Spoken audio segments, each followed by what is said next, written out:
जब नई महिला चेयरमैन कंपनी में अचानक ऊपर से टपक कर आई तो मेरे कलीग ने मुझसे मजाक करते हुए कहा, सुना है नई महिला चेयरमैन का फिगर बहुत परफेक्ट है, पता नहीं उनका बिहेवियर थोड़ा सॉफ्ट और जेंटल है या नहीं। मैं बस जवाब देने ही वाला था कि तभी लिफ्ट से बाहर आते उस पर्सन पर मेरी नजर पड़ी जिसे सबने बीच में घेर रखा था। आखिर वह यहाँ क्यों है? सच में किस्मत ही खराब है। मेरी लाइफ इतनी मुश्किल क्यों है? बड़ी अमीर फैमिली की लड़की अचानक ऊपर से टपक कर चेयरमैन बन गई और वह कोई और नहीं बल्कि 4 साल पहले की मेरी एक्स गर्लफ्रेंड है। वह सीधे चेयरमैन ऑफिस के अंदर चली गई। हम तीनों ने एक दूसरे को देखा और मजबूरी में उनके पीछे पीछे चल दिए। हुआ ऑन दिखने में काफी टॉल, एलिगेंट और रॉयल लग रही थी। सिर्फ मैं ही जानता था कि इस वुमन का एक ऐसा साइड भी है जिसे कोई नहीं जानता। मैं हुआ अन हूं। अब से मैं फ्यूचर में शिनोन ग्रुप के जनरल मैनेजर की पोजीशन संभालूंगी और हम साथ मिलकर काम करेंगे। मेरी बस एक ही रिक्वायरमेंट है, गाड़ी से आगे दौड़ने की कोशिश मत करना, यानी ओवर स्मार्ट मत बनना। जी बिल्कुल हुआ बॉस। अपना इंट्रोडक्शन दीजिए। पहले आप बोलिए। हेलो हुआ बॉस, मेरा नाम कियाओ चेन है। मेरी डेली वर्क रिस्पॉन्सिबिलिटी चेयरमैन के पूरे शेड्यूल को मैनेज करना है जिसमें ऑफिशियल टूर भी शामिल है। हेलो हुआ बॉस, मैं फेंग जेंग हूँ। आधे घंटे बाद तीनों लोग चेयरमैन ऑफिस से बाहर आ गए। मैं बिल्कुल खोया खोया सा था। ये जुनहाओ ने मुझे कई बार आवाज दी, तब जाकर मैं होश में आया। चेन भाई कब से आवाज दे रहा हूँ, आप क्या सोच रहे हैं? चेन भाई, आपको क्या हुआ है? कुछ नहीं। अभी आप लोग क्या कह रहे थे? हम लोग कह रहे थे कि हुआ मैडम बहुत ब्यूटीफुल है। उस फिगर के साथ अगर वह मॉडलिंग नहीं कर रही तो ये एक वेस्ट है। उनका फेस सच में परफेक्ट है। पता नहीं रियल लाइफ में उनका कोई पजेसिव या चिपकाऊ टाइप का बिहेवियर है या नहीं। वह तो पागलों की तरह पजेसिव है। चेन भाई, आपने पागलों की तरह क्या कहा? मुझे ठीक से सुनाई नहीं दिया। कुछ नहीं। चेनमैन ऑफिस के अंदर हुआ अन का फोन बजा। उन्होंने कॉल रिसीव। अन,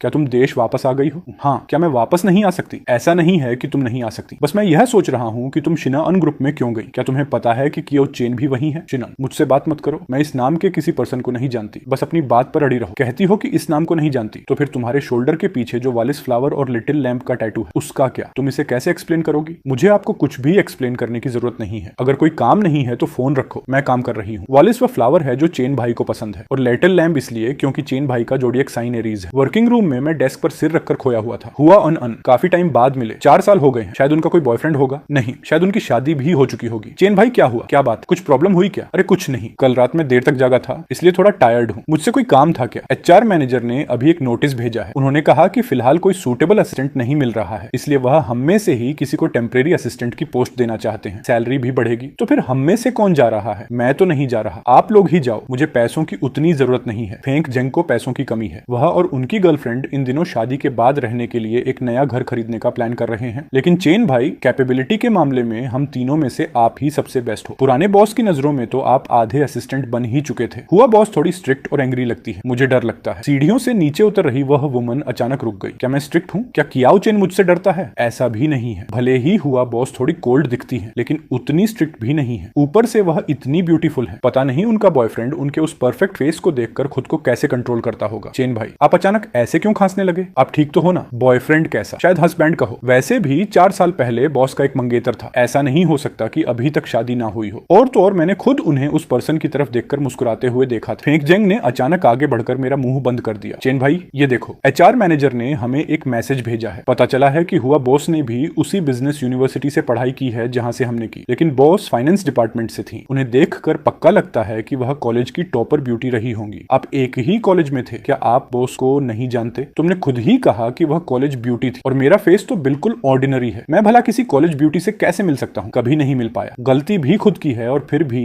यह कहने की हिम्मत है कि कभी नहीं मिल पाए। चेन भाई, आप किस बेसिस पर कह रहे हो कि आपका फेस ऑर्डिनरी है? अभी तो इस महीने का आधा ही टाइम बीता है और हमें आपके लिए कितने सारे लव लंच बॉक्स हैंडल करने पड़े हैं पता है? तो यही तो अच्छी बात है ना। ये चलिए ना, आप लोगों को लंच खरीदने की जरूरत नहीं पड़ती। आपका बहुत बहुत थैंक यू। कोई बात नहीं। कुछ ही देर बाद सब लोग एक साथ खड़े हो गए। सीढ़ियों के दरवाजे पर खड़ी उस वुमन को देखकर मुझे अचानक थोड़ी घबराहट होने लगी। वो यहाँ क्या कर रही है? वो यहाँ कब से खड़ी है? हाँ, हुआ बॉस, आप खुद यहाँ नीचे क्यों आई? आपको कोई काम था तो आप इंटरनल फोन का यूज कर सकती थी। मैं बस असिस्टेंट का रूम देखने नीचे आई थी। हुआनन ने चारों तरफ अपनी आंखें घुमाई। उनका मूड अब थोड़ा ठीक लग रहा था। शायद एचआर डिपार्टमेंट ने आप लोगों को इन्फॉर्म कर दिया होगा। मुझे एक टेम्परेरी असिस्टेंट की जरूरत है। आप तीनों का रेज्यूमे और पिछले 2 साल का वर्क प्रोफाइल मैंने अच्छे से देख लिया है। ये जुनहाओ, आपका काम क्लाइंट्स के साथ काफी ज्यादा रहता है। आप अपना काम कियाओ चेन को हैंड ओवर कर दीजिए। शेड्यूल मैनेज करने के अलावा जो बाकी काम वह कर रहे थे अब से आप संभालेंगे। कल से कियाओ चेन टेम्परेरी तौर पर जनरल मैनेजर के असिस्टेंट की पोजीशन संभालेंगे। ये जुनहाओ ने सिर हिलाया। फेंग जेंग को भी कोई ऑब्जेक्शन नहीं था। हुआ बॉस, मैं जनरल मैनेजर के असिस्टेंट की पोस्ट के लिए सूटेबल नहीं हूँ। इससे पहले जुनहाओ अक्सर जनरल मैनेजर के असिस्टेंट के साथ मिलकर काम करते थे। वह मुझसे ज्यादा परफेक्ट है। आप चेयरमैन हैं या मैं चेयरमैन हूँ? हुआ अनन ने मेरी तरफ 2 बार देखा और फिर मुड़कर लिफ्ट की तरफ चली गई। ये पागल इंसान चेयरमैन है तो क्या खुद को बहुत बड़ी चीज समझती है? मैं नहीं जाना चाहता। हे भगवान, अब मैं क्या करूं? चेन भाई, आपका चेहरा ऐसा क्यों लग रहा है जैसे आपको फांसी की सजा मिलने वाली है? सैलरी भी अच्छी है और प्रमोशन भी मिल रहा है। आप खुश नहीं हो क्या? खुश नहीं हूं, मैं नहीं जाना चाहता। जुनहाओ फेंक भाई, प्लीज कोई रास्ता निकालो और मेरी हेल्प करो। वह चेयरमैन है, हम भला क्या कर सकते हैं? आप रिलैक्स रहो। हुआ बॉस उस पुराने क्रूज बॉस की तरह बिल्कुल नहीं है जो काम का प्रेशर डालते थे। आप वहां जाकर ऐश करोगे। 1 घंटे बाद मैं चेयरमैन के ऑफिस गया। भले ही मुझे पता था कि अब मेरे और उनके बीच कोई चांस नहीं है, फिर भी जब मैंने उनकी वो कोल्ड टोन सुनी तो मेरे दिल में दर्द हुआ। मैंने अपने इमोशंस को कंट्रोल किया, अपने चेहरे पर एक फेक प्रोफेशनल स्माइल बनाई और दरवाजा खोलकर अंदर चला गया। हुआ ओनन अपनी डेस्क पर बैठी थी। उनकी लंबी उंगलियां कीबोर्ड पर तेजी से चल रही थी। उन्होंने अपना सिर बिल्कुल नहीं उठाया, लेकिन जब मैं ग्लास डोर के बाहर खड़ा था तभी से उन्होंने उस परछाई को देख लिया था। वह परछाई जिसे वह अपनी पूरी लाइफ में कभी नहीं भूल सकती थी। हुआ बॉस, मैंने पहले कभी असिस्टेंट का काम नहीं किया है। क्या आपको इस ट्रांसफर से कोई प्रॉब्लम है? नहीं, मुझे बस ऐसा लगता है। आपको ऐसा लगता है? आप किस हैसियत से ऐसा फील कर रहे हैं? मेरे चेहरे की स्माइल गायब हो गई। सही बात है, मैं किस हैसियत से कुछ कहूं? अब वह मेरी बॉस, अगर काम नहीं करना तो मैं एचआर डिपार्टमेंट जा सकता हूं। इस्तीफा दे दो। उनका यह अजनबी बिहेवियर ऐसा था जैसे हम दोनों सच में पहले से एक दूसरे को जानते ही ना हो। मैं भला इस्तीफा क्यों दूं? इतनी मुश्किल से तो मैं आगे बढ़ा हूं। इंटर्नशिप की 6,000 की सैलरी से बढ़कर अब महीने के 18,000 मिलते हैं, साथ ही साल के एंड में 60,000 का बोनस भी। किस बेसिस पर वह मुझसे इस्तीफा मांग रही है? हुआ बॉस, मेरा एक सवाल है, क्या इस पोजीशन चेंज की वजह से मेरी सैलरी में कोई बदलाव होगा? फिलहाल आपकी मंथली सैलरी कितनी है? 18,000। मैंने एक परफेक्ट एम्प्लॉय वाली स्माइल बनाए रखी। उनकी उंगलियां डेस्क पर धीरे से थपथपाई। 18,000? ये तो कुछ ज्यादा ही है। मेरे चेहरे की स्माइल अब पूरी तरह गायब होने ही वाली थी। हुआ बॉस, आपके कहने का क्या मतलब है? मुझे याद है कि शिन उनके एचआर डिपार्टमेंट का एक रूल है कि ट्रांसफर के समय 1 महीने का प्रोबेशन पीरियड होता है, और क्योंकि ये प्रोबेशन है इसलिए सैलरी भी प्रोबेशन पीरियड के हिसाब से ही कैलकुलेट की जाएगी। मैं अब उनकी बात समझ गया था। इसका मतलब था कि मैं उनका जनरल मैनेजर असिस्टेंट भी बनूं और मेरी सैलरी भी प्रोबेशन पीरियड के हिसाब से कम कर दी जाए। मैं थोड़ा मुस्कुराया। तो फिर हुआ बॉस, मुझे बताइए कि असिस्टेंट की प्रोबेशन सैलरी कितनी होती है? हुआनन ने डेस्क पर रखे इंटरनल फोन का बटन दबाया। जनरल मैनेजर असिस्टेंट की प्रोबेशन सैलरी कितनी है? 1,000। ठीक है, मुझे पता चल गया। उन्होंने फोन कट कर दिया। उनकी आवाज में जरा सी भी नरमी नहीं थी। सुन लिया ना असिस्टेंट चेन, क्या अब भी कोई प्रॉब्लम है? मैंने अपना आईडी कार्ड उतार कर रख दिया। कोई प्रॉब्लम नहीं है, मैं रिजाइन करता हूं। जैसे ही मैं मुड़कर जाने लगा तभी पीछे से एक बहुत ही शांत आवाज आई। अगर मुझे ठीक से याद है तो असिस्टेंट चेन का लेबर कॉन्ट्रैक्ट पिछले साल ही रिन्यू हुआ था। जनरल मैनेजर के असिस्टेंट का काम कंपनी के बहुत से कोर डॉक्यूमेंट्स से जुड़ा होता है। अगर आप रिजाइन करना चाहते हैं तो आपको 30 दिन पहले नोटिस देना होगा। साथ ही लीगल डिपार्टमेंट के साथ मिलकर पूरे काम का हैंडओवर और इन्वेस्टिगेशन पूरा करना होगा। अगर आप ऐसा नहीं करते हैं तो इसे कॉन्ट्रैक्ट का वायलेशन माना जाएगा और आपको कंपनी को 24 महीने की सैलरी का कॉम्पनसेशन देना होगा। असिस्टेंट चेन की करंट मंथली सैलरी के हिसाब से यह टोटल 4,32,000 युआन बनता है, लेकिन क्योंकि असिस्टेंट चेन ने पिछले 4 सालों से कंपनी में काफी हार्ड वर्क किया है, इसलिए आप सिर्फ 4,30,000 दे दीजिए। कंपनी छोड़ने से पहले यह अमाउंट कंपनी के अकाउंट में ट्रांसफर कर देना। कॉम्पनसेशन, लेबर कॉन्ट्रैक्ट में तो ऐसे किसी कॉम्पनसेशन का कोई रूल नहीं था। हुआ बॉस, क्या मुझे आपके सामने 90 डिग्री झुककर थैंक यू कहना चाहिए क्योंकि आपने मेरे 2,000 युआन कम कर दिए? बाकी एम्प्लॉइज के लिए ऐसा कोई रूल नहीं है, लेकिन आपके लिए जरूर है। मुख्य किरदार यानी कियाओ चेन ने अपने मन में सोचा कि मैं अब समझ गया हूं। उसने कहा कि वह बॉस यानी हुआ अन जानबूझकर ऐसा कर रही है। उसने कहा कि वह जानबूझकर उसे परेशान कर रही है। उसने कहा कि कंपनी एम्प्लॉय से इस तरह गलत तरीके से कॉम्पनसेशन मांग रही है। उसने सोचा कि वह इसकी कंप्लेन अथॉरिटी से कर सकता है। तभी हुआ अनन अपनी जगह से ऐसे खड़ी हो गई जैसे कुछ हुआ ही ना हो। उसने कहा कि तुम चाहो तो कंप्लेन कर सकते हो, और वह मुड़कर जाने लगी। उसने कहा कि बिजनेस वर्ल्ड बहुत छोटा है, और उसने असिस्टेंट चेन से कहा कि वह अपना प्रोफेशन चेंज करने के लिए मेंटली रेडी रहे। कियाओ चेन ने सोचा कि अब वह और बर्दाश्त नहीं कर सकता। उसने गुस्से में कहा कि हुआ ओनन, तुम मुझे इस तरह दबाकर क्या साबित करना चाहती हो? हुआ अनन ने उससे कहा कि तुम मुझसे रिक्वेस्ट करो तो मैं तुम्हारे इस्तीफे को एक्सेप्ट करने के बारे में सोच सकती हूँ। कियाओ चेन ने अपने मन में कहा कि ऐसा कभी नहीं होगा। उसने अपना आईडी कार्ड वहीं फेंक दिया, कांच के दरवाजे को जोर से खींचा और बगल के असिस्टेंट ऑफिस में जाकर दरवाजा बंद कर लिया। उसका गुस्सा और इमोशंस अब कंट्रोल से बाहर हो चुके थे। उसने अपने मन में कहा कि 4 साल पहले मैंने तुम्हें छोड़ दिया था, अब तुम मुझसे और क्या चाहती हो? तुम मुझे और कितना परेशान करोगी? अपने दिल का गुस्सा निकालने के बाद उसने कंप्यूटर पर अपना रेजिग्नेशन लेटर टाइप किया और एचआर मैनेजर की ईमेल आईडी पर सेंड कर दिया। लेकिन 1 मिनट से भी कम समय में हुआ अन ने उसे रिजेक्ट कर दिया। तभी एचआर मैनेजर ने उसे कॉल किया। एचआर मैनेजर ने उससे पूछा कि चेन भाई, क्या आप सच में रिजाइन कर रहे हैं? एचआर मैनेजर ने पूछा कि क्या आप नए सैलरी पैकेज से खुश नहीं हैं? एचआर मैनेजर ने उससे कहा कि आपने कंपनी में 4 साल काम किया है और आपकी कैपेबिलिटी बहुत अच्छी है। एचआर मैनेजर ने कहा कि मैं जानता हूं कि जनरल मैनेजर असिस्टेंट की पोस्ट के लिए 26,000 की सैलरी थोड़ी कम है, लेकिन क्वार्टरली बोनस और ईयरली बोनस मिलाकर यह काफी अच्छी अमाउंट हो जाएगी। कियाओ चेन बिल्कुल हैरान रह गया और उसने मन में सोचा कि मुझे कुछ समझ नहीं आ रहा। उसने HR manager mister mister chain से पूछा कि आपके कहने का क्या मतलब है। एचआर मैनेजर ने उससे पूछा कि क्या आपने ईमेल नहीं देखा। एचआर मैनेजर ने बताया कि हुआ बॉस ने अभी अभी असिस्टेंट डिपार्टमेंट के लोगों की सैलरी बढ़ाई है, जिसमें आपकी सैलरी में पूरे 8,000 की बढ़ोतरी हुई है। कियाओ चेन ने तुरंत 5 मिनट पहले आया हुआ ईमेल चेक किया। उसने देखा कि उसमें साफ लिखा था कि इस महीने से उसकी सैलरी बढ़ा दी गई है। उसने सोचा कि इसका मतलब हुआ अन ने उसकी सैलरी कम नहीं की थी। एचआर मैनेजर ने फोन पर कहा, चेन भाई। कियाओ चेन ने जवाब दिया कि हाँ, मैं सुन रहा हूँ। उसने पूछा कि क्या यह सच में हुआ बॉस का डिसीजन था। एचआर मैनेजर ने कहा कि हाँ बिल्कुल। एचआर मैनेजर ने बताया कि 2 घंटे पहले जब हुआ बॉस ने तुम्हें असिस्टेंट बनाने की बात की थी, तभी उन्होंने सैलरी बढ़ाने के लिए भी कहा था। एचआर मैनेजर ने कहा कि मैंने फाइनेंस मैनेजर से बात करने के बाद ही आप लोगों को यह ईमेल भेजा है। कियाओ चेन ने फोन कट कर दिया और उसे ऐसा लगा जैसे वह कोई सपना देख रहा हो। उसने सोचा कि 2 घंटे पहले तो वह नीचे असिस्टेंट ऑफिस में आई भी नहीं थी, तो फिर अभी थोड़ी देर पहले वह उसे जानबूझकर परेशान क्यों कर रही थी। असिस्टेंट का वर्किंग आवर पूरी तरह से बॉस के शेड्यूल पर डिपेंड करता था। बॉस जब काम खत्म करके घर जाएंगी तभी इन एम्प्लॉइज को भी छुट्टी मिलेगी। तभी उनके वीचैट ग्रुप पर मैसेजेस आने लगे। एक कलीग ने ग्रुप में कहा कि हे भगवान, हुआ बॉस तो सच में मेरी गॉडेस, अब हमें एक्स्ट्रा टाइम यानी ओवर टाइम काम नहीं करना पड़ेगा। उसने कहा कि उस पुराने खड़ूस बॉस के कंपैरिजन में हुआ बॉस बहुत अच्छी इंसान है। उसने पूछा कि चेन भाई, आप ग्रुप में ऑनलाइन क्यों नहीं आ रहे हो? क्या असिस्टेंट का काम बहुत ज्यादा है? कियाओ चेन ने अपना वीचैट देखा जहां एक नया ग्रुप बना था जिसमें सिर्फ वे तीनों कलीग्स और हुआ अन थी। कुछ देर पहले हुआ अनन ने ग्रुप में मैसेज भेजा था कि अगर कोई इमरजेंसी ना हो तो किसी को ओवर टाइम करने की जरूरत नहीं है। बाकी दोनों कलीग्स ने रिप्लाई कर दिया था, लेकिन उसने कोई रिप्लाई नहीं किया था। उसने अपने मन में कहा कि मैं बिजी नहीं हूं, बस मैं उनके मैसेज का रिप्लाई नहीं करना चाहता क्योंकि मैंने अभी अभी रिग्नेशन भेजा है। उसने सोचा कि ऐसा हो ही नहीं सकता कि हुआ अन को उसके इस्तीफे के बारे में पता ना चला हो। उसने सोचा कि छोड़ो, मुझे क्या परवाह है, मैं अपना काम करूंगा और वह अपना काम करेंगी। अपने मूड को ठीक करके वह सीढ़ियों से नीचे आया। हुआ अनन ने जैसे ही उसे देखा, वह तुरंत अपनी कार की चाबी और फोन लेकर खड़ी हो गई। जब लिफ्ट खुली तो तीनों कलीग्स ने हुआ अनन को अंदर देखा। वे समझ नहीं पा रहे थे कि अंदर जाएं या नहीं। हुआ अनन ने उनसे पूछा कि क्या आप लोग लिफ्ट से नहीं जा रहे हैं? तभी ये जुनहाओ ने तुरंत रिएक्ट किया और दोनों को अंदर खींचते हुए कहा कि हाँ, हम आ रहे हैं। फेंग जेंग ने नोटिस किया कि कियाओ चेन का मूड थोड़ा ऑफ है। फेंग जेंग ने उससे पूछा कि चेन भाई, आपको क्या हुआ है? बगल में खड़ी हुआ अनन की आंखों में भी उसके लिए थोड़ी फिक्र दिखाई दी। कियाओ चेन ने सिर हिलाते हुए कहा कि कुछ नहीं, शायद मैं ठीक से सो नहीं पाया। आप लोग मेरी चिंता मत करो। लिफ्ट से बाहर आने के बाद ये जुनहाओ ने उसके कंधे पर हाथ रखकर मजाक करते हुए कहा कि असिस्टेंट चेन, आपकी सैलरी और बोनस मिलाकर साल के 3-4 लाख युआन हो जाते हैं, फिर भी आप इस पुरानी खटारा इलेक्ट्रिक कार को चेंज क्यों नहीं कर रहे हो? ये जुनहाओ ने अपनी कार की चाबी दिखाते हुए कहा कि आजकल कार खरीदने पर गवर्नमेंट की तरफ से डिस्काउंट मिल रहा है और कंपनी भी 20% सपोर्ट कर रही है, जिससे काफी पैसे बचेंगे। उसने कहा कि आपको एक नई कार ले लेनी चाहिए। कियाओ चेन ने हंसते हुए अपनी जेब से चाबी निकाली और कहा कि यह कार अभी भी अच्छी कंडीशन में है, तो इसे क्यों बदलूं? उसने कहा कि मेरे पास पैसों का दूसरा प्लान है। उसने अपने कलीग्स से कहा कि आज हम जल्दी फ्री हो गए हैं, तो क्या कहीं डिनर करने चलें? बारबेक्यू, हॉट पॉट या जापानीज फूड? तभी उसके कलीग ने कहा कि आज नहीं हो पाएगा क्योंकि मैंने अभी नया रूम रेंट पर लिया है और मैं वहां के माहौल से अभी फेमिलियर नहीं हूं, इसलिए मुझे जल्दी घर जाना होगा। कियाओ चेन ने मन में सोचा कि मैं इन्हें सच नहीं बता सकता कि मेरे घर में एक डॉग है, क्योंकि मुझे डर है कि कोई हमारी बातें सुन न ले। उसने उनसे कहा कि किसी और दिन जब मेरा घर पूरी तरह सेट हो जाएगा तब आप लोग मेरे घर हॉटपॉट खाने आना। हुआ अन चुपचाप उनके पीछे खड़ी सब सुन रही थी। जब वे लोग अपनी गाड़ियों में बैठ गए तब हुआ अन के सामने उनकी व्हाइट फैंटम कार आकर रुकी। उन्होंने तुरंत अपना फोन निकाला और किसी को कॉल करके यह पता लगाने को कहा कि कियाओ चेन ने नया रेंटेड हाउस कहां लिया है। दूसरी तरफ से उनकी फ्रेंड हाकियाओ ने हंसते हुए कहा कि तुम तो कह रही थी कि तुम्हें कोई परवाह नहीं है। हुआ अनन थोड़ी देर चुप रही, फिर हाँ कियाओ ने कहा कि ठीक है हुआ बॉस, बस 10 मिनट का वेट करो। हुआ अनन ने सेटिस्फाइड होकर फोन रख दिया। ऑफिस टाइम के ट्रैफिक में कियाओ चेन अपनी छोटी इलेक्ट्रिक कार को गाड़ियों के बीच से बहुत ही चालाकी से निकाल रहा था। हुआ अनन के ड्राइवर ने यह देखा तो उसने बड़बड़ाते हुए कहा कि पता नहीं लोग ऐसी छोटी इलेक्ट्रिक कार क्यों खरीदते हैं। ड्राइवर ने कहा कि यह देखने में भले ही अच्छी हो, लेकिन अगर इसमें आग लग जाए तो सिर्फ इसका ढांचा ही बचता है। हुआ अनन ने ड्राइवर की बात का जवाब देते हुए पूछा कि क्या यह कार सच में सेफ नहीं होती। ड्राइवर ने हंसते हुए कहा कि मैडम, आप खुद सोचिए, कुछ हजार युआन की कार कितनी सेफ होगी। सेफ्टी एयर बैग्स तो सिर्फ टॉप मॉडल्स में आते हैं। ड्राइवर ने कहा कि अगर कोई बड़ी गाड़ी इससे टकरा जाए तो? तभी हुआ अनन ने कहा कि इससे टकरा जाओ। ड्राइवर ने हैरान होकर पूछा कि हुआ बॉस, आपने क्या कहा? हुआ एन ने फिर से कहा कि इस गाड़ी को पीछे से टक्कर मार दो। ड्राइवर ने अपनी आंखें बंद की और जोर से एक्सीलेटर दबा दिया। टक्कर होने के बाद भी कियाओ चेन की इलेक्ट्रिक कार को कुछ खास नहीं हुआ। हुआ अनन को भी इस टक्कर से कोई झटका नहीं लगा। वह अपनी सीट पर वैसे ही बैठी रही, लेकिन उन्होंने देखा कि आगे वाली कार काफी जोर से हिल गई थी। हुआ अनन ने ड्राइवर से कहा कि तुम थोड़ा धीरे नहीं कर सकते थे, अगर उसे चोट लग जाती तो? ड्राइवर ने दुखी होकर कहा कि मैडम, ये तो सरासर नाइंसाफी है। उसने कहा कि मेरी स्पीड बिल्कुल भी तेज नहीं थी और मैंने एक्सीलेटर भी जोर से नहीं दबाया था। जब रोल्स रॉयस फैंटम ने उस छोटी इलेक्ट्रिक कार को पीछे से हिट किया तो आसपास के लोग उस इलेक्ट्रिक कार वाले की किस्मत पर जलने लगे कि उसे अमीर इंसान से क्लेम मिलेगा। लेकिन कियाओ चेन, जिसकी कार को टक्कर मारी गई थी, वह बिल्कुल ब्लैंक हो चुका था। उसने मन में सोचा कि जब मैंने स्टार्टिंग में गाड़ी चलाना सीखा था तब अक्सर मैं ही दूसरों की गाड़ी को हिट करता था, लेकिन आज किसी ने मुझे पीछे से हिट कर दिया है, वह भी एक रोल्स रॉयस ने। उसने रियर व्यू मिरर में देखा और डरते हुए सोचा कि हे भगवान, कहीं यह मुझसे ही रिपेयरिंग के पैसे न मांग ले। उसने सोचा कि अब मेरे अच्छे दिन खत्म हो गए हैं और ऊपर वाला मुझे बर्बाद करना चाहता है। ऐसा सोचकर उसने तुरंत अपना वीचैट बैलेंस चेक किया। उसने देखा कि उसके अकाउंट में 58,300 युआन थे। उसने सोचा कि शायद इतने पैसे कॉम्पनसेशन के लिए काफी होंगे। उसने दुखी होकर सोचा कि यह मेरी लाइफ की आखिरी सेविंग है और इसके अलावा मेरे पास एक फुटी कौड़ी भी नहीं है। तभी उसकी कार के ग्लास पर किसी ने नॉक किया। वह बहुत नर्वस हो गया और उसकी दिल की धड़कनें तेज हो गईं। उसने एक गहरी सांस ली और ग्लास नीचे किया। सामने एक नॉर्मल दिखने वाला मिडिल एज्ड आदमी खड़ा था, जिसने स्माइल करते हुए उससे कहा कि मुझे माफ कर दीजिए भाई, मैं टाइम पर ब्रेक नहीं लगा पाया। ड्राइवर ने उससे पूछा कि क्या आप नीचे आकर अपनी कार का डैमेज चेक कर सकते हैं, हम पूरा हर्जाना भुगतने के लिए तैयार हैं। कियाओ चेन ने सोचा कि जब सामने वाला खुद इतनी अच्छी तरह बात कर रहा है तो मुझे भी नीचे जाना चाहिए। उसने कहा कि ठीक है, मैं अपनी सीट बेल्ट हटाता हूँ। वह ड्राइवर के साथ कार के पीछे गया। जब उसने अपनी कार का पिछला हिस्सा देखा तो उसके सामने अंधेरा छा गया। उसने मन में सोचा कि मैं अपने आने वाले मुश्किल दिनों को इमेजिन कर सकता हूँ। उसने ड्राइवर से पूछा कि क्या आप सच में पूरा कॉम्पनसेशन देंगे, क्या मुझे कोई पैसा नहीं देना पड़ेगा। ड्राइवर ने कहा कि हाँ बिल्कुल। ड्राइवर ने उससे पूछा कि आप बताइए कि हम इस मामले को कैसे सेटल करें। कार के अंदर बैठी हुआ अनन ने सोचा कि मुझे इसे एक नई कार गिफ्ट करनी चाहिए। उसने ड्राइवर से मन ही मन कहा कि तुम थोड़े समझदार नहीं बन सकते, उसे परेशान मत करो। कियाओ चेन ने अपनी कार के उस हिस्से को छुआ जहां से पेंट हट गया था। उसका दिल रो रहा था, फिर भी उसने पोलाइटली कहा कि इसकी कोई जरूरत नहीं है। उसने कहा कि आपकी कार का डैमेज तो मेरी कार से भी ज्यादा है, इसलिए मुझे कोई कॉम्पनसेशन नहीं चाहिए, मैं खुद इसे ठीक करवा लूंगा। तभी हुआ अनन कार से बाहर आई। ड्राइवर सीधे खड़े होकर उन्हें रिपोर्ट करने लगा कि मैडम, इन सर ने कहा है कि इन्हें हमसे कोई कॉम्पनसेशन नहीं चाहिए। हुआ अनन ने ड्राइवर को गुस्से से देखा, जिससे ड्राइवर तुरंत चुप हो गया। फिर उन्होंने कियाओ चेन से कहा कि मुझे बहुत अफसोस है, मेरे ड्राइवर की स्पीड बहुत तेज थी, हमारी तरफ से आपको पूरा कॉम्पनसेशन दिया जाएगा। ड्राइवर यह सुनकर हैरान रह गया और उसने मन ही मन सोचा कि क्या यह मेरी गलती है, क्या मैडम ने खुद मुझे हिट करने के लिए नहीं कहा था, अब सारा ब्लेम मेरे सिर पर क्यों डाला जा रहा है, क्या यहाँ कोई कानून नहीं है। उस जानी पहचानी आवाज को सुनकर कियाओ चेन हैरान रह गया और उसने कहा, हुआ बॉस। हुआ अनन ने बहुत ही कोल्ड टोन में कहा कि आप खुद एक नई कार खरीदकर उसका बिल कंपनी में सबमिट कर दीजिए, या फिर कंपनी खुद आपको एक कार खरीद कर दे देगी। आप इन दोनों में से कोई एक ऑप्शन चुन लीजिए। कियाओ चेन ने मना करते हुए कहा कि इसकी कोई जरूरत नहीं है, मेरी कार अभी भी बिल्कुल ठीक चल रही है। उसने कहा कि मुझे कार बदलने की कोई जरूरत नहीं है, मैं ठीक हूँ हुआ बॉस। हुआ अनन कुछ सेकंड के लिए चुप रही और फिर उन्होंने कहा कि कल सुबह मेरे ऑफिस आना। उन्होंने मन में सोचा कि अगर मैं इसे खुद कार खरीदने को कहूंगी तो यह फिर से ऐसी ही कोई सेम कार खरीद लाएगा। कियाओ चेन ने फिर से कहा कि हुआ बॉस, सच में इसकी कोई जरूरत नहीं है, बस थोड़ा सा पेंट ही तो निकला है। उसने कहा कि यह कार चलाने में बहुत कंफर्टेबल और यूजफुल है। हुआ अनन ने उसकी बात को धीरे से रिपीट करते हुए कहा, यूजफुल। कियाओ चेन उनके इस बिहेवियर को समझ नहीं पा रहा था। उसने कहा कि मैं झूठ नहीं बोल रहा हूँ, यह कार सच में बहुत। वह अपनी बात पूरी भी नहीं कर पाया था कि हुआ अनन ने कुछ ऐसा किया जिससे वह डर गया। उसने चिल्लाते हुए कहा कि अरे आप यह क्या कर रही हैं। उसने देखा कि हुआ अनन अपनी कार में बैठी और उन्होंने कार को रिवर्स गियर में डाल दिया। वह उनका इरादा समझ गया और तुरंत कार के आगे खड़े होकर चिल्लाया कि हुआ अनन, क्या तुम पागल हो गई हो, तुरंत रुक जाओ। आसपास के लोग यह देखकर हैरान थे कि इस आदमी में इतनी हिम्मत है कि वह सीधे हुआ बॉस का नाम ले रहा है। कार की विंडो नीचे हुई और हुआ अनन ने अपना सिर बाहर निकाला। उन्होंने ड्राइवर से कहा कि इस आदमी को यहाँ से हटाओ। ड्राइवर ने मन में कहा कि बॉस की बात न मानने की हिम्मत मुझ में नहीं है। ड्राइवर ने कियाओ चेन से कहा कि सर मुझे माफ कर दीजिएगा। तभी एक जोर की आवाज हुई। कियाओ चेन का मुंह खुला का खुला रह गया जब उसने देखा कि उसकी इलेक्ट्रिक कार पूरी तरह क्रैश होकर उसके सामने गिर चुकी थी और ड्राइवर ने उसे पकड़ रखा था। उसने गुस्से में हुआ अनन से पूछा कि हुआ अनन, क्या तुम बीमार हो, तुम इतनी फ्री हो कि तुमने जानबूझकर मेरी कार को पूरी तरह बर्बाद कर दिया। हुआ अनन ने अपनी रोल्स रॉयस की खराब हालत की तरफ देखा भी नहीं, जबकि बगल में खड़ा ड्राइवर अपनी कार के डैमेज को देखकर दिल ही दिल में रो रहा था। मुख्य किरदार यानी कियाओ चेन ने बहुत हैरान होकर अपने मन में कहा कि वह रोल्स रॉयस फैंटम तो एक ग्लोबल लिमिटेड एडिशन कार है। उसने सोचा कि तुम जैसे अमीर लोग पैसे के घमंड में इतने अंधे क्यों हो जाते हो। उसने सोचा कि वह रोल्स रॉयस फैंटम कार थी और तुमने उसे हिट करने के लिए कहा तो उसने सीधे हिट कर दिया। तभी हुआ अनन अपनी कार से नीचे उतरी। वह उसके पास आई और उन्होंने उससे कहा कि कल सुबह मेरे ऑफिस आ जाना। उन्होंने ड्राइवर से कहा कि इसके पास से कार की चाबी ले लो, लेकिन कियाओ चेन ने उनकी बात को पूरी तरह इग्नोर कर दिया, जैसे उसने कुछ सुना ही ना हो, और उसने अपना फोन निकालकर सीधे इंश्योरेंस कंपनी को कॉल लगा दिया। ये देखकर कि वह वहां से नहीं जा रहा है, हुआ अनन अपनी उस कार के बोनेट पर टेक लगाकर खड़ी हो गई, जो आगे से काफी डैमेज हो चुकी थी। उनका यह अंदाज देखकर ऐसा लग रहा था जैसे वह आज उसके साथ वहीं जीने मरने का फैसला करके आई हो। तभी उनका ड्राइवर मिस्टर शू हुआ अनन के पास आया और उसने बहुत ही संभल कर उनसे पूछा कि हुआ बॉस, क्या हमें इंश्योरेंस कंपनी को कॉल करने की जरूरत है? हुआन अन ने गुस्से में कहा कि इंश्योरेंस कंपनी को कॉल क्यों करना? उन्होंने कहा कि क्या मैं इस टूटी हुई कार का कॉम्पनसेशन भी नहीं दे सकती? ड्राइवर मिस्टर शू ने उस कार के पूरी तरह डैमेज हो चुके अगले हिस्से को देखा जिस पर वह बैठी थी। उसने पूछा कि मैडम, लेकिन आपकी इस कार का क्या होगा? हुआ अन ने क्यू चेन की तरफ देखा जो सड़क के किनारे खड़ा होकर फोन पर बात कर रहा था, और उन्होंने गुस्से में ड्राइवर से कहा कि अगर यह ठीक नहीं हो सकती तो इसे कबाड़ में फेंक दो। ड्राइवर मिस्टर शू ने राहत की सांस ली और मन में कहा कि बहुत अच्छा हुआ, कम से कम मुझे तो नौकरी से नहीं निकाला जा रहा है, क्योंकि वह ऑफिस छूटने का पीक ट्रैफिक टाइम था। इसलिए इंश्योरेंस कंपनी के एजेंट को आने में करीब 1.5 घंटा लग गया। उस पलटी हुई छोटी इलेक्ट्रिक कार और रोल्स रॉयस फैंटम की हालत को देखकर इंश्योरेंस एजेंट काफी डर गया और उसने कियाओ चेन से पूछा कि मिस्टर कियाओ, क्या आप सच में श्योर हैं कि इस मैडम ने ही आपकी कार को हिट किया है? एजेंट ने पूछा कि कहीं ऐसा तो नहीं कि आपकी कार खुद ही पलट गई हो। हुआन ने एजेंट पर चिल्लाते हुए कहा कि क्या तुम अंधे हो? क्या तुम्हें यहाँ की सिचुएशन समझ नहीं आ रही है? उन्होंने कहा कि फालतू की बातें मत करो। उन्होंने एजेंट से कहा कि तुम बस इस कार के डैमेज का टोटल अमाउंट एस्टिमेट करो और पैसे बताओ। उन्होंने कहा कि इसे जितने पैसे चाहिए मैं देने के लिए तैयार हूँ। कियाओ चेन को इतना गुस्सा आ रहा था कि उसे समझ नहीं आ रहा था कि वह अपना गुस्सा किस पर निकाले। उसने मन में सोचा कि यह हुआ अन तो मेरे पीछे हाथ धोकर पड़ गई है। उसने सोचा कि तुम लोगों के आने से कभी कुछ अच्छा नहीं हो सकता। एक्सीडेंट का सारा मैटर सॉर्ट आउट करने के बाद उसे अचानक याद आया कि उसका डॉग, जिसका नाम टियाओ चे लाइटनिंग था, वह घर पर अकेला है। उसने इंश्योरेंस एजेंट से कहा कि मेरी इस कार का मैटर प्लीज आप लोग ही संभाल लीजिए। उसने कहा कि अगर बाद में कोई प्रॉब्लम हो तो मुझसे कांटेक्ट कर लेना। एजेंट को सारी बातें समझाने के बाद वह अपनी कार के पास गया, वहां से अपना कीमती सामान और बैंक कार्ड निकाला और पैदल ही ओवरब्रिज की तरफ चल दिया। हुआन अन ने उसे गाड़ियों के बीच में से पैदल जाते हुए देखा। उन्होंने एक ठंडी सांस ली और चुपचाप उसके पीछे पीछे चलने लगी। कियाओ चेन ने जब नोटिस किया कि वह उसके पीछे आ रही है तो वह मुड़ा और चिल्लाकर कहा कि मेरे पीछे मत आओ। हुआन अन ने जवाब दिया कि क्यों ना आऊं। उन्होंने पूछा कि क्या इस सड़क पर तुम्हारा कोई शेर है जो तुम मुझे यहाँ चलने से रोक रहे हो? उनकी यह बात सुनकर उसने उन्हें इग्नोर करना ही ठीक समझा और बिना पीछे देखे सीधे आगे बढ़ता रहा। उसने मन में सोचा कि यह अच्छा हुआ कि ओवरब्रिज से नीचे उतरने के बाद सिर्फ 2 रेड लाइट्स पार करते ही उसका नया रेंटेड अपार्टमेंट आ गया, जो ज्यादा दूर नहीं था, वरना वह आज थक कर मर जाता। उसने जो अपार्टमेंट रेंट पर लिया था वह एक छोटा 1 आर के फ्लैट था जिसमें एक बेडरूम और एक लिविंग रूम था। वह फ्लैट उसे एक कपल से मिला था जो शिफ्ट हो रहे थे, इसलिए उसे यह काफी सस्ते में मिल गया था। लॉबी में एंटर करने से पहले उसने अनजाने में पीछे मुड़कर देखा तो उसे हुआ अन कहीं दिखाई नहीं दी। उसने राहत की सांस ली, लेकिन उसे इस बात का बिल्कुल अंदाजा नहीं था कि जैसे ही वह मुड़ा, कोने में छिपी वह वुमन अंधेरे से बाहर आ गई। हुआ अन बिल्डिंग के नीचे खड़ी होकर टाइम कैलकुलेट करने लगी। उन्होंने ऊपर देखा कि किस फ्लोर की लाइट अभी ऑन हुई है और वह तुरंत समझ गई कि वह 8वां फ्लोर था। उन्होंने मन में कहा कि कियाओ चेन, तुम मुझसे बचकर कभी नहीं भाग सकती। कियाओ चेन ने जैसे ही अपने फ्लैट का पासवर्ड लॉक खोला, उसे अंदर से एक बहुत ही उदास और रोने जैसी आवाज सुनाई दी। उसने तुरंत आगे बढ़कर उसे अपनी बाहों में उठा लिया। उसने प्यार से कहा कि टियाओ चे, देखो तुम्हारे पापा घर वापस आ गए हैं। उसने कहा कि यह सब तुम्हारी मम्मी की वजह से हुआ, यानी उस खड़ूस और बुरी औरत की वजह से, जिसकी वजह से पापा को घर आने में इतनी देर हो गई। टियाओ चे कोरगी ब्रीड का छोटा डॉग। उसने उसे तब पालना शुरू किया था जब वह और हुआ अन रिलेशनशिप में थे। जब उनका ब्रेकअप हुआ तब हुआ अन का ध्यान भटकाकर वह चुपके से उस डॉग को अपने साथ घर ले आया था। उसने जल्दी से शावर लिया और टियाओ चे को नीचे वॉक पर ले जाने का प्लान बनाया ताकि साथ में अपने लिए डिनर भी खरीद सके। शायद काफी टाइम से घर में बंद रहने की वजह से टियाओ चे नीचे आते ही बहुत एक्साइटेड हो गया और यहाँ वहाँ तेजी से दौड़ने लगा। कियाओ चेन ने उसे खींचते हुए कहा कि टियाओ चे, थोड़ा धीरे दौड़ो, मैं तुमसे परेशान हो चुका हूँ। उसने थककर कहा कि इस छोटे से डॉग में इतनी एनर्जी कहाँ से आती है? पता नहीं मैं इसे वॉक पर लाया हूँ या यह मुझे वॉक पर लाया है। जब वह अपनी सोसाइटी के मेन गेट के पास पहुंचा तो उसी समय हुआ अनन अपने ड्राइवर की कार में बैठ रही थी। रियर व्यू मिरर से जब उनकी नजर उस जाने पहचाने चेहरे पर पड़ी तो उन्होंने ड्राइवर से तुरंत कार रोकने को कहा। कार रुकी और उन्होंने देखा कि कियाओ चेन अपने डॉग को खींचते हुए धीरे धीरे दौड़ रहा है। ये सीन देखकर हुआ अन को गुस्से में हंसी आ गई। उन्होंने मन ही मन कहा कि इस चोर ने न सिर्फ मेरा दिल चुराया बल्कि यह मेरा डॉग भी चुरा कर ले गया। उन्हें याद आया कि ब्रेकअप वाले दिन वह एक बार में बहुत ज्यादा ड्रिंक करके पूरी तरह होश खो चुकी थी। जब वह घर पहुंची तो उन्होंने देखा कि घर का दरवाजा खुला था और उनका डॉग वहां नहीं था। उन्हें लगा था कि डॉग खुद कहीं भाग गया है और उन्होंने उसे ढूंढने के लिए एक बहुत बड़ा इनाम भी रखा था, लेकिन वह कभी नहीं मिला। उन्हें अब समझ आया कि असली चोर कौन था। कियाओ चेन ने थककर कहा कि ओ मेरे छोटे मालिक, क्या तुम 1 सेकंड के लिए रुक सकते हो? उसने कहा कि मैं बहुत थक गया हूँ, क्योंकि उसे थोड़ी भूख भी लग रही थी और वह सड़क के उस पार जाकर वॉन्टन सूप खरीदना चाहता था। इसलिए उसने डॉग की बेल्ट को कसकर पकड़ा और धीरे धीरे सड़क पार करके दूसरी तरफ चला गया। हुआन ने उन दोनों को एक रेस्टोरेंट के अंदर जाते हुए देखा और फिर ड्राइवर से कार आगे बढ़ाने को कहा। टियाओ चे को शायद कुछ फील हुआ। उसने अपना सिर पीछे घुमाया और जोर जोर से भौंकने लगा। कियाओ चेन ने भी उसी तरफ देखा जहां से एक ब्लैक कार दूर जा रही थी। उसने टियाओ चे को डांटते हुए कहा कि तुम किस पर भौंक रहे हो, शांत हो जाओ। डिनर करने के बाद उसे इंश्योरेंस कंपनी से एक मैसेज मैसेज मिला जिसमें लिखा था कि हुआ ऑन अन ने इस मैटर को आपस में पर्सनली सेटल करने की बात कही है और उन्होंने अपना फोन नंबर भी शेयर किया है। इसके अलावा इंश्योरेंस कॉन्ट्रैक्ट के रूल्स के मुताबिक कंपनी ने उसे कार के कॉम्पनसेशन के तौर पर 55,000 युआन ट्रांसफर कर दिए थे। उसने टियाओ चे को बेड के पास उसके छोटे से बास्केट में सुलाया और उसके पास बैठकर धीरे से बात करने लगा। उसने कहा कि टियाओ चे, मैं उस लड़की से पूरी तरह हार चुका हूँ। उसने कहा कि वह आज भी बिल्कुल नहीं बदली, वह आज भी उतनी ही इरिटेटिंग है। बात करते करते वह फर्श पर ही बैठ गया और उसके सिर को सहलाने लगा। उसने बहुत ही दुखी मन से कहा कि अब मैं क्या करूं टियाओ चे। उसने कहा कि मैं पूरी कोशिश कर रहा हूं कि उसके बारे में न सोच, लेकिन वह फिर से मेरी लाइफ में क्यों आ गई। उसने सोचा कि शायद उसकी शादी भी हो चुकी होगी। उस छोटे से डॉग ने अपने मालिक के उदास मूड को समझ लिया और उसने अपना सिर उसके हाथ पर रगड़ना शुरू कर दिया। टियाओ चेन ने मुस्कुराकर उससे पूछा कि टियाओ चे, तुम्हें तुम्हारा सगा पापा चाहिए या कोई सौतेला पापा। उसने कहा कि अगर तुम्हें सौतेला पापा चाहिए तो मैं तुम्हें तुम्हारी सगी मम्मी के पास वापस छोड़ आऊंगा। टियाओ चे ने धीरे से एक आवाज निकाली। उसने उसके सिर को थपथपाया, उसे वापस उसके बास्केट में सुलाया और खुद बेड पर चला गया। उसने अपना फोन ऑन किया और अपने एक दूसरे वीचैट अकाउंट को लॉग इन किया। उस अकाउंट की ब्लॉक लिस्ट में एक ऐसा पर्सन था जिसका नाम कंपनी के नए वर्किंग ग्रुप वाले नाम से बिल्कुल मैच करता था। उसने देखा कि हुआ ऑन अन ने आज तक अपना वीचैट अकाउंट चेंज नहीं किया था। उसने मन में सोचा कि क्या वह आज भी मेरा वेट कर रही है। ऐसा सोचते ही उसने न जाने क्या सोचकर उस नंबर को ब्लॉक लिस्ट से बाहर निकाल दिया, यानी अनब्लॉक कर दिया। दूसरी तरफ हुआ ऑन अन शावर लेकर अपना बाथरोब पहनकर सोफे पर बैठी थी। उनके एक हाथ में फोन था और दूसरे हाथ में रेड वाइन का ग्लास था। उनकी सहेली हाकियो ने फोन पर उनसे हंसते हुए कहा कि तुम तो कह रही थी कि तुम उससे अब प्यार नहीं करती, तो फिर तुम उसके घर का एड्रेस क्यों पता कर रही हो। उसने मजाक उड़ाते हुए पूछा कि क्या तुम आधी रात को उसका डॉग चुराने जा रही हो या उससे बदला लेने जा रही हो। उसने कहा कि सिर्फ एक ब्रेकअप ही तो हुआ था, इस हद तक जाने की क्या जरूरत है। तभी हुआ अनन ने अचानक बहुत ही सीरियस होकर अपनी सहेली से पूछा कि उसकी मम्मी की डेथ कब हुई थी। हाकियाओ ने थोड़ा सोचते हुए जवाब दिया कि शायद तुम दोनों के ब्रेकअप के ठीक 6 महीने बाद हुई थी। ये सुनकर हुआ अन ने अपना वीचैट ओपन किया और उनकी उंगलियां आदत के मुताबिक उस चैट पर चली गई जिसे उन्होंने सबसे ऊपर पिन करके रखा था। उस चैट में जो आखिरी मैसेज था वह 4 साल पहले उसी ब्रेकअप वाले दिन का था। हुआ अन ने रोते हुए मन में कहा कि चेन भाई, क्या तुम्हें अब मेरी कोई जरूरत नहीं है। उसने सोचा कि तुम तो छोड़ो, अब तो टियाओ चे को भी मेरी जरूरत नहीं रही क्या। उन्होंने ऊपर स्क्रॉल करके उन सैकड़ों मैसेजेस को देखा जिनमें से एक भी मैसेज पहले सेंड नहीं हुआ था। उन्होंने स्क्रीन पर अपनी उंगलियां चलाई और कुछ बटन्स दबाए और इस बार वह मैसेज सच में सेंड हो गया। हुआ अनन ने अपना वाइन ग्लास नीचे रखा और उस मैसेज को तुरंत अनसेंड यानी डिलीट करना चाहा, लेकिन तब तक बहुत देर हो चुकी थी और मैसेज अनसेंड नहीं हो सकता था। हारकर उन्होंने कंपनी के वर्किंग ग्रुप को ओपन किया और कियाओ चेन को वीचैट पर फ्रेंड रिक्वेस्ट सेंड कर दी, लेकिन कुछ मिनट वेट करने के बाद भी वहां से कोई रिस्पॉन्स नहीं आया। उन्होंने गुस्से में कहा कि ठीक है चेन भाई, तुम सच में बहुत ग्रेट हो, तुम बहुत आगे बढ़ गए हो। अगली सुबह अभी अलार्म भी नहीं बजा था कि कियाओ चेन को उसके डॉग ने चाट कर जगा दिया। उसने हड़बड़ाकर कहा कि देर हो गई, ऑफिस के लिए लेट हो गया टियाओ चे। उसने डॉग को अपनी बाहों में लिया, उसके सिर को सहलाया और अपना फोन चेक किया तो देखा कि कोई अनरीड मैसेज आया हुआ है। वह उस मैसेज को ओपन करने ही वाला था कि उसके हाथ से फोन छूट गया और सीधे डॉग के सिर पर जा गिरा। टियाओ चे दर्द के मारे जोर से चिल्लाया। उसने तुरंत उसे गले लगाकर प्यार किया और फिर से फोन उठाकर मैसेज देखने लगा। उसने देखा कि जिस पर्सन को उसने कल रात ब्लॉक लिस्ट से बाहर निकाला था उसी ने उसे मैसेज भेजा था कि तुमने मेरा डॉग चुराया है। यह देखकर उसने तुरंत अपने डॉग का मुंह पकड़ा और झूठा गुस्सा दिखाते हुए कहा कि टियाओ चे, क्या तुमने चुपके से अपनी मम्मी को बता दिया कि तुम अपने पापा के पास हो। उसने पूछा कि सच सच बताओ, क्या पापा तुम्हारे साथ अच्छा बिहेव नहीं करते। टियाओ चे का मुंह दबा हुआ था और वह बिल्कुल मासूम बनकर देख रहा था जैसे असली विक्टिम वही हो। उसने उसके मैसेज का कोई रिप्लाई नहीं किया। वह उसे फिर से ब्लॉक लिस्ट में डालना चाहता था, लेकिन उसे लगा कि ऐसा करने से उसकी चोरी पकड़ी जाएगी और यह बहुत अजीब लगेगा। उसने सोचा कि छोड़ो, मैं अपना पुराना वीचैट अकाउंट ही वापस लॉग इन कर लेता हूँ। अकाउंट चेंज करने के बाद उसने देखा कि उसे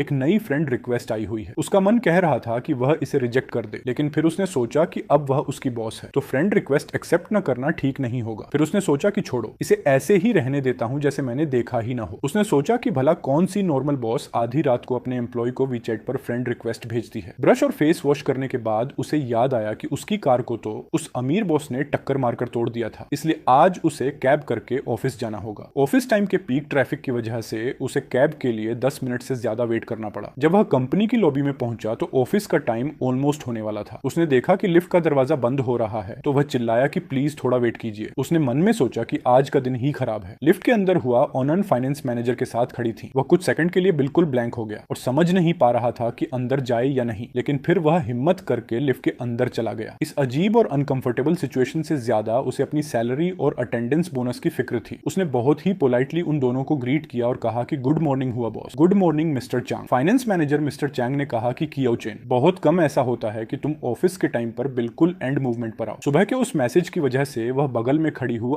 अन से आंखें मिलाने की हिम्मत नहीं कर पा रहा था। वह मन ही मन सोच रहा था कि क्या उन्हें सच में पता चल गया है कि डॉग मेरे पास है, या उन्होंने यह मैसेज किसी और को भेजने के चक्कर में गलती से मुझे भेज दिया है। उसे कुछ समझ नहीं आ रहा था। उसने मैनेजर से कहा कि मुझे कैब से आना पड़ा, इसलिए थोड़ी देर हो गई। फाइनेंस मैनेजर ने हैरान होकर पूछा कि कैब से आए तो तुम्हारी वह इलेक्ट्रिक कार कहाँ गई? उसने जवाब दिया कि किसी ने उसे पीछे से टक्कर मारकर पलट दिया। मैनेजर ने कहा कि कौन था वह? बहुत ही बेकार ड्राइवर होगा। कियाओ चेन ने चेहरे पर एक फेक स्माइल बनाई, लेकिन मन में सोचा कि वह बेकार ड्राइवर कोई और नहीं बल्कि आपके बगल में ही खड़ी है। उसने सोचा कि वैसे यह बात तो सच है कि इनका ड्राइविंग सेंस बिल्कुल जीरो है। तभी लिफ्ट 16वें फ्लोर पर रुकी और फाइनेंस मैनेजर उन दोनों को बाएं बोलकर बाहर चले गए। अब लिफ्ट में सिर्फ वह और हुआ अन अकेले बचे थे। वहां का माहौल एकदम शांत और अजीब हो गया। वह लगातार लिफ्ट के डिस्प्ले पर बदलते नंबर्स को देखता रहा। जैसे ही लिफ्ट 30वें फ्लोर पर पहुंची और दरवाजा खुला, वह तुरंत बाहर की तरफ भागा और सीढ़ियों की तरफ चला गया। सेक्रेटरी ऑफिस में 2 लोग मीटिंग कर रहे थे। वे उससे बात भी नहीं कर पाए कि वह एक तूफान की तरह वहां से निकल गया। ये जुनहाओ ने हैरान होकर पूछा कि जुनहाओ, अभी जो इतनी तेजी से गया वह क्या चेन ही था ना? तभी ये जुनहाओ कुछ बोलने ही वाला था कि उसने हुआ बॉस को आते देखा। उसने तुरंत अपना कॉफी का कप नीचे रखा और सीधा खड़ा होकर बोला कि गुड मॉर्निंग हुआ बॉस। फेंग जेंग ने थोड़ा लेट नोटिस किया और जब तक वह विश करने के लिए आगे आया तब तक हुआ अन अपनी पर्सनल लिफ्ट के अंदर जा चुकी थी। इसके बाद फेंग जेंग ने बहुत ही क्यूरियस होकर पूछा कि तो इसका मतलब कियाओ चेन इतनी तेजी से इसलिए भाग रहा था क्योंकि वह हुआ बॉस के साथ सेम लिफ्ट में आया था। उसने पूछा कि वैसे कियाओ चेन को आज देर क्यों हुई? वह तो हमेशा सबसे पहले ऑफिस आता है ना। कियाओ चेन 1 सेकंड पहले ही अपने ऑफिस के अंदर छिप गया था, इससे पहले कि उनकी लिफ्ट रुकती।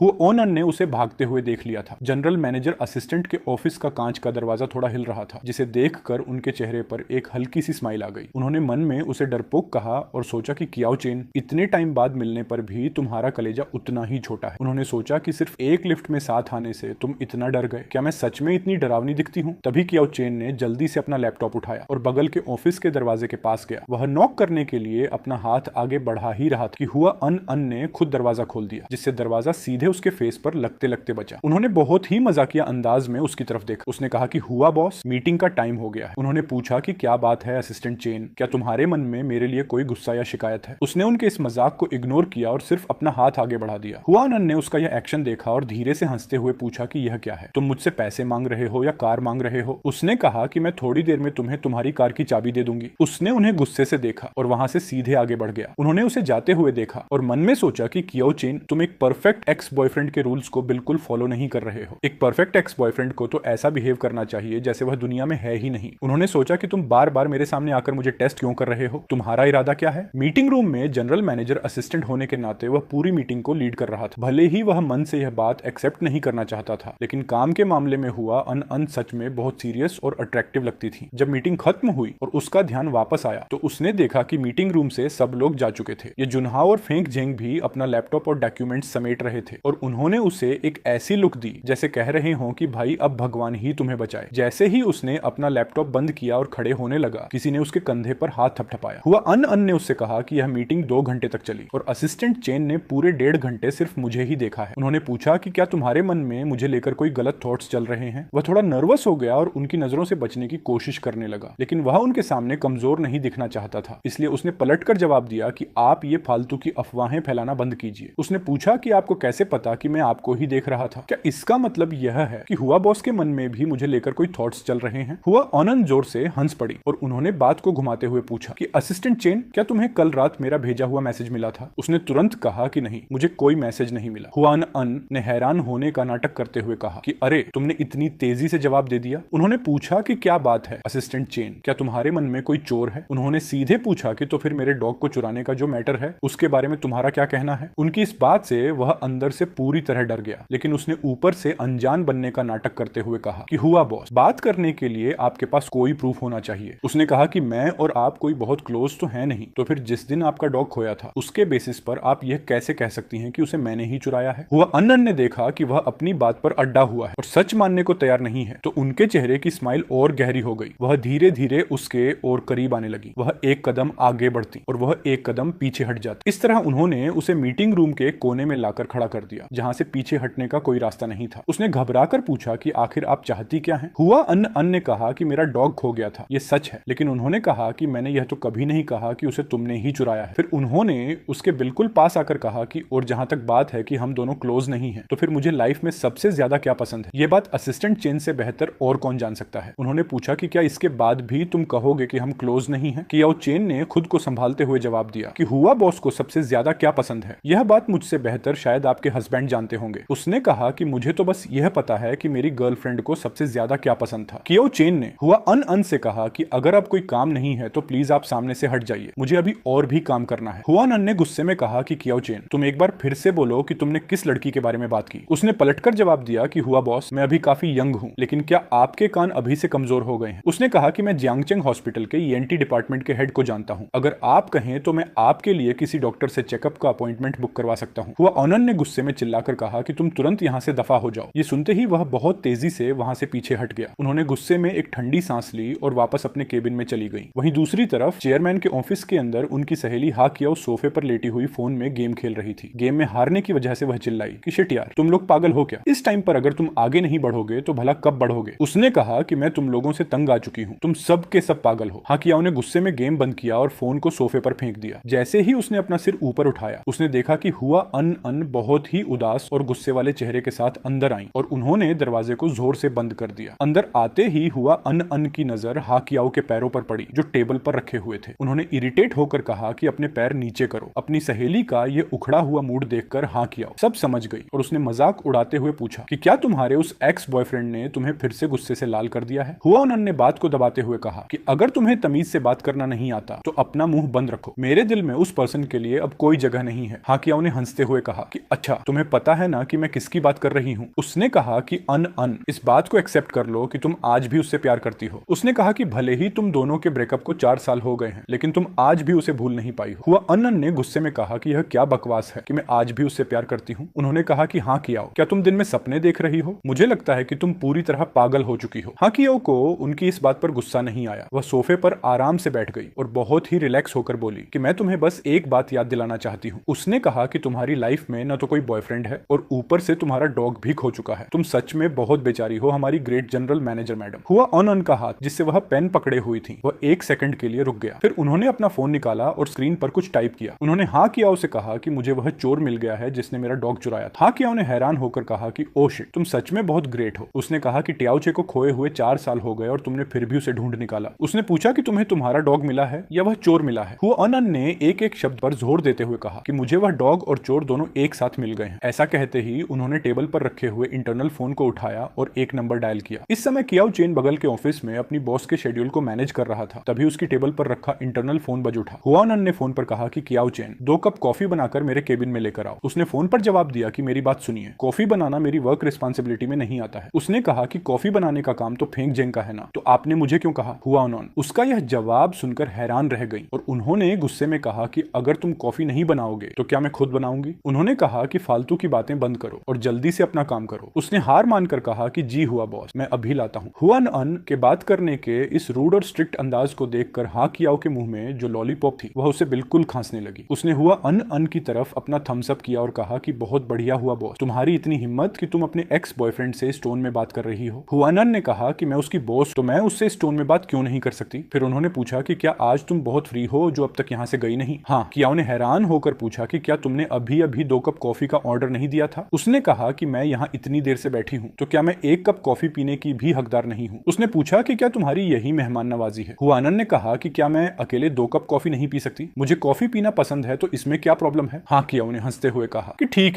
है, मैं भी देखना चाहती हूँ कि तुम्हारी ये अकड़ कब तक टिकती है। हुआ अन ने कहा कि ऐसा कभी नहीं होगा, तुम्हें ऐसा देखने का चांस कभी नहीं मिलेगा। तभी दरवाजे पर नॉक हुआ और कियाओ चेन हाथ में 2 कप कॉफी लेकर अंदर आया। हाँ कियाओ को वहां देखकर वह थोड़ा हैरान और अनकंफर्टेबल हो गया। हाँ कियाओ ने उसे देखकर खुद आगे बढ़कर ग्रीट किया और कहा कि कियाओ चेन, काफी टाइम बाद मिले। उसने जवाब दिया कि हेलो मैडम। हाँ कियाओ ने अपने चेहरे पर एक परफेक्ट स्माइल बनाई और कहा कि क्या तुम फ्री हो? मैं तुम्हें कॉफी पर इनवाइट करना चाहती हूँ। उसने बहुत ही पोलाइटली स्माइल करते हुए जवाब दिया कि बिल्कुल, ऑफिस टाइम खत्म होने के बाद आप मेरे साथ अपॉइंटमेंट फिक्स कर सकती हैं। टेबल के पीछे बैठी हुआ अन उन दोनों की इस बातचीत को देख रही थी और उनके चेहरे का एक्सप्रेशन तुरंत बहुत कोल्ड और सीरियस हो गया। उन्होंने बहुत ही रूड आवाज में कहा कि असिस्टेंट चेन, क्या मुझे तुम्हें याद दिलाने की जरूरत है कि यह अब भी ऑफिस का वर्किंग ऑनर है। उनकी उस कोल्ड टोन को सुनकर, जिसमें साफ साफ गुस्सा दिख रहा था, कि चेन मन ही मन मुस्कुराया। उसने सोचा कि यह लड़की आज भी बिल्कुल वैसी ही है, इसे मेरा किसी दूसरी लड़की से बात करना बिल्कुल पसंद नहीं है और यह छोटी छोटी बात पर जेलस हो जाती है। उसने कॉफी टेबल पर रखी और कहा कि हुआ बॉस, आपकी कॉफी। जैसे ही वह मुड़कर जाने लगा, हुआ अनन ने बहुत ही कोल्ड टोन में कहा कि क्या मैंने तुम्हें जाने के लिए कहा? यह सिचुएशन देखकर हाँ कियाओ हंसते हुए खड़ी हो गई और उसने कहा कि मैं जा रही हूँ, मैं जा रही हूँ, मैं तुम दोनों के बीच में डिस्टर्ब नहीं करूंगी। जैसे ही केबिन का दरवाजा बंद हुआ अनन ने धीरे से अपना सिर उठाया और उससे पूछा कि असिस्टेंट चेन, मुझे बताओ कि एक असिस्टेंट की रिस्पॉन्सिबिलिटी क्या होती है? उसने जवाब दिया कि एक असिस्टेंट की रिस्पॉन्सिबिलिटी बॉस के हर काम में उसे सपोर्ट करना और कोऑर्डिनेटिंग करना होता है। हुआ उन्होंने सिर हिलाया और उसे आगे परेशान नहीं किया। उन्होंने कॉफी का कप उठाया और जैसे ही एक घूंट पिया, वह उसे बाहर थूकते थूकते बची। उन्होंने गुस्से में पूछा कि क्या तुमने यह जानबूझकर किया है? उसने चेहरे पर एक प्रोफेशनल स्माइल बनाई और कहा कि हुआ बॉस, आपने मुझे कॉफी बनाने को कहा था, लेकिन यह नहीं बताया था कि आपको कौन सी कॉफी चाहिए। उसने कहा कि मैं तो नॉर्मली इंस्टेंट कॉफी ही पीता हूँ। असल में उन दो कप्स में से एक कप इंस्टेंट कॉफी का नहीं था। उसे हुआ अनन की पुरानी आदत पता थी, इसलिए उसने जानबूझकर इंस्टेंट कॉफी वाला कप उनकी तरफ रखा था। उसने मन में सोचा कि इनके साथ ऐसा मजाक चल सकता है, लेकिन किसी क्लाइंट के साथ मैं ऐसा करने की हिम्मत कभी नहीं करता। हुआ अनन के पास उसकी इस बात का कोई जवाब नहीं था। उन्होंने मन में सोच लिया कि अब से कियाओ चेन अगर आसमान की कसम भी खाकर कुछ कहेगा तो भी वह उसकी बात पर कभी भरोसा नहीं करेंगी। ये छोटा सा मजाक खत्म होने के बाद वह वापस अपने काम के मोड में आ गया और उसने आज का शेड्यूल रिपोर्ट करना शुरू किया। हुआ अनन ने उसकी बात सुनी और अपनी जेब से एक कार की चाबी निकालकर टेबल पर रख दी। उन्होंने उससे कहा कि यह तुम्हारी कार का कॉम्पनसेशन है। उसने मना करते हुए कहा कि इसकी कोई जरूरत नहीं है हुआ बॉस। उसने कहा कि मेरी उस कार की कीमत इस नई कार के सिर्फ एक टायर के बराबर होगी। उसने कहा कि इंश्योरेंस कंपनी ने ऑलरेडी मुझे क्लेम दे दिया है, तो क्या आप मेरे मुंह पर पैसा फेंक कर मुझे दबाना चाहती हैं? उसने मन में सोचा कि यह लड़की बिल्कुल अपनी मम्मी जैसी है, दोनों का काम करने का स्टाइल सेम है। हुआ अनन ने कहा कि मैंने तुम्हारी कार तोड़ी है तो तुम्हें एक नई कार देना मेरी रिस्पॉन्सिबिलिटी है। उन्होंने कहा कि अगर तुम चाहो तो कार की जगह कैश भी ले सकते हो। फिर उन्होंने बात को बदलते हुए पूछा कि वैसे असिस्टेंट चेन, तुमने अभी तक मेरी फ्रेंड रिक्वेस्ट एक्सेप्ट क्यों नहीं की? उन्होंने पूछा कि अगर मुझे कभी फ्री टाइम में तुमसे किसी जरूरी काम के लिए कांटेक्ट करना हो तो मैं कैसे करूंगी? उसने जवाब दिया कि आप कंपनी के ऑफिशियल इंटरनल वर्किंग ग्रुप के थ्रू मुझसे कांटेक्ट कर सकती हैं। ये सुनते ही उन्होंने बहुत ही शांत लेकिन सीरियस टोन में कहा कि तो अब तुम खुद सीधे मेरी फ्रेंड रिक्वेस्ट एक्सेप्ट कर रहे हो या मैं वर्किंग ग्रुप में तुम्हें सबके सामने टैग करके इसके बारे में पूछूं? उसने डरते हुए सोचा कि अच्छा होगा कि मैं खुद ही एक्सेप्ट कर लूं। उसने तुरंत अपनी जेब से फोन निकाला और उनके सामने ही रिक्वेस्ट एक्सेप्ट कर ली। उसने पूछा कि हुआ बॉस, क्या अब यह ठीक है? हुआ अनन ने सेटिस्फाइड होकर सिर हिलाया और कहा कि ठीक, अब तुम अपने काम पर जा सकते हो। उसने कहा कि यस हुआ बॉस। जैसे ही वह 2 कदम आगे बढ़ा, उन्हें अचानक कुछ याद आया और उन्होंने उसे पीछे से आवाज दी। उसने सोचा कि यह लड़की अब क्या नया ड्रामा करने वाली है? जो भी बात है वह एक बार में पूरी क्यों नहीं बताती? वह मुड़ा और अपनी फेक प्रोफेशनल स्माइल के साथ पूछा कि हुआ बॉस, क्या आपके पास मेरे लिए कोई और काम है? उन्होंने उससे पूछा कि क्या तुम्हारे पास सिर्फ एक ही फोन नंबर है? उसका दिल तेजी से धड़कने लगा और उसने सिर हिलाकर कहा कि हाँ, सिर्फ एक ही है। यह सुनकर हुआ अनन ने अपना आपा खोते हुए उसे जाने का इशारा किया। उन्हें लग रहा था